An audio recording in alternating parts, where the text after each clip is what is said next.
இங்கே பார்த்தீங்கன்னா என்னுடைய மெசேஜோட தலைப்பு என்னன்னு சொல்லி பார்த்தீங்கன்னா, கிருபை பெற்ற தாவீது. ஹல்லேலூயா. கிருபை பெற்ற தாவீது. தாவீது பெற்றுக்கொண்ட கிருபைகளை இந்த நாளிலும் கூட நம்ம சில வசனங்களை கொண்டு தியானிக்க போகிறோம்.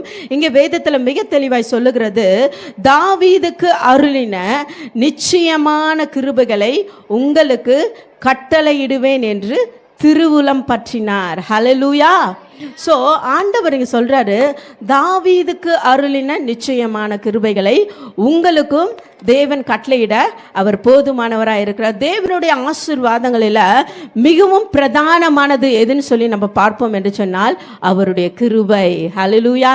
இந்த உலகத்தில் ஆண்டவருடைய கிருபை இல்லைன்னா நம்ம உயிர் வாழவே முடியாது. அவருடைய கிருபை இல்லைன்னா இந்த இடத்துல நம்ம உட்கார்ந்து இருக்கவே முடியாது. அவருடைய கிருபை இல்லைன்னா அவரை ஆராதிக்கவே முடியாது. அதாவது வேதத்தில் சொல்கிறது, ஒரு தகுதியுமே இல்லாதவனுக்கு தகுதிப்படுத்துவதுதான் தேவனுடைய கிருபை. ஹல்லேலூயா. தகுதி உள்ளவர்களை தகுதி ஆக்குவதில்லைங்க, தகுதியே இல்லாதவனை தகுதிப்படுத்துவது தான் தேவனுடைய கிருபை. ஹல்லேலூயா. ஃபார் எக்ஸாம்பிள், நீங்கள் வேதத்தில் தாவீதை நீங்கள் எடுத்துக்கொண்டு என்று சொன்னால் அவர் என்ன பண்ணார்? சாதாரண ஆடுகளை மேய்த்து கொண்டு இருந்தார். ஹல்லேலூயா. அவர் சிறியவனாக இருந்தார். அவர் குடும்பத்தில் சின்ன பையனாக இருந்தார், ஆடுகளை மேய்த்து கொண்டிருந்தார். ராஜாவாவதற்கு எந்த ஒரு தகுதியுமே அவருடைய ஃபிசிக்கலாக அவருக்கு எந்த ஒரு தகுதியுமே இல்லை. ஆனால் அப்பேற்பட்ட ஒருவனை தேவன் என்ன பண்ணார்? ராஜாவாய் அபிஷேகம் பண்ணினார். அதுதான் கிருபை. ஹல்லேலூயா. ஹல்லேலூயா.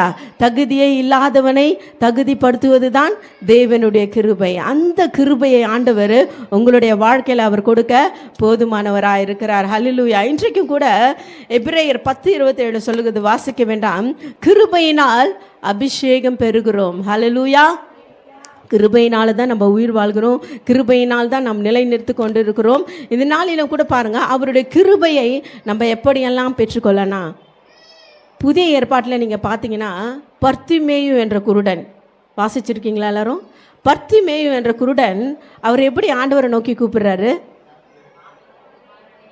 தாவீதின் குமாரனே எனக்கு மனம் இறங்கும். ஹல்லேலூயா. அப்போ ஆண்டவர் இங்கே சொல்கிறாரு, தாவீதுக்கு அருளின நிச்சயமான கிருபைகளை உங்களுக்கு கட்டளையிடுவேன்.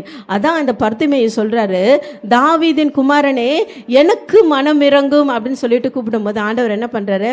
போயிட்டே இருந்துட்டாரா? இல்லைங்க, அவர் திரும்பி பார்த்து அவனை அழைச்சி அவர் என்ன பண்ணுறாரு? அவருடைய கண்களை திறந்து அவனை ஆசீர்வதித்தார். ஹல்லேலூயா. ஸோ இந்த நாளிலும் கூட பார்த்தீங்கன்னா, தாவீது பெற்றுக்கொண்ட 7 விதமான கிருபைகளை இந்த நாளிலும் கூட உங்கள் மத்தியிலே நான் பேச விரும்புகிறேன். ஹல்லேலூயா. தாவீது பெற்றுக்கொண்ட 7 விதமான கிருபை. சீக்கிரமாக என்னோடு கூட வேதத்தை திருப்பிக் கொள்ளுங்கள். சங்கீதம் எழுதின புஸ்தகம் 86ஆம் அதிகாரம் வசனம் 13. நீர் எனக்கு பாராட்டின உமது கிருபை பெரியது, என் ஆத்துமாவை தாழ்ந்த பாதாளத்துக்கு தப்புவித்தீர். ஹல்லேலூயா.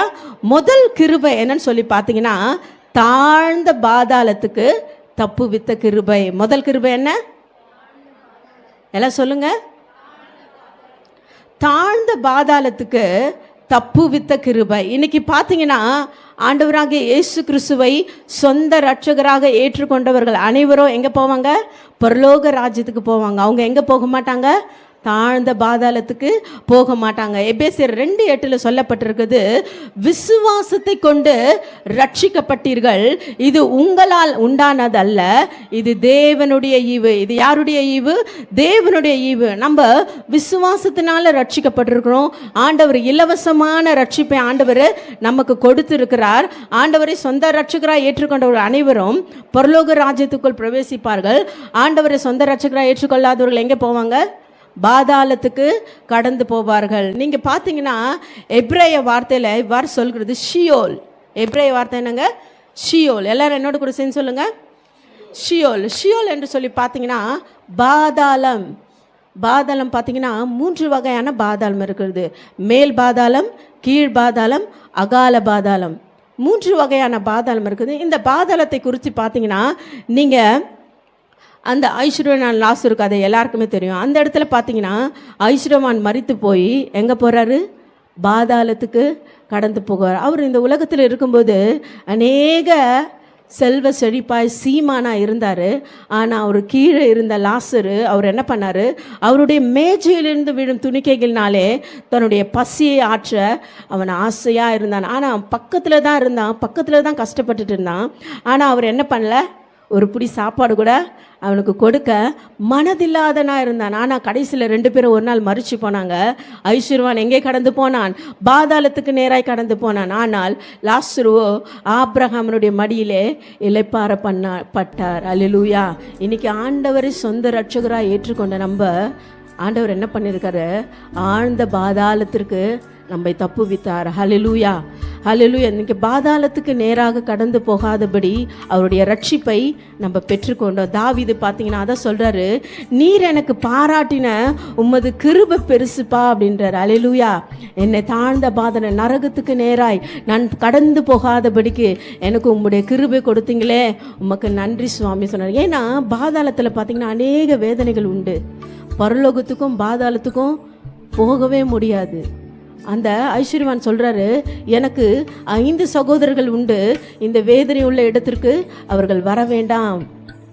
அவருக்கு பாருங்கள், அங்கே போனால் கூட ஒரு கன்சர்ன், பிரதர் மேலே ஒரு கன்சர்ன். அதனால் நான் சொல்கிறேன், நீங்கள் இந்த நேரத்தில் உங்களுடைய உற்றார் உறவினர் சகோதர சகோதரிகள் யாராவது ஆண்டவராக இயேசு கிறிஸ்துவை ஏற்றுக்கொள்ளாமல் இருந்தால் நீங்கள் செய்ய வேண்டிய கடமை என்ன, ஆண்டவரை பற்றி சொல்லணும்.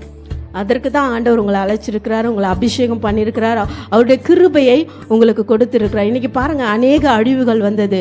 கொரோனா டைமில் அநேகர் மரித்து போனாங்க. எத்தனையோ பேர் மூட்டை மூட்டையாக புதைக்க கூட இடம் இல்லாமல் மொத்தமாக போட்டு என்ன பண்ணாங்க, புதைச்சாங்க, கொளுத்தி போட்டாங்க.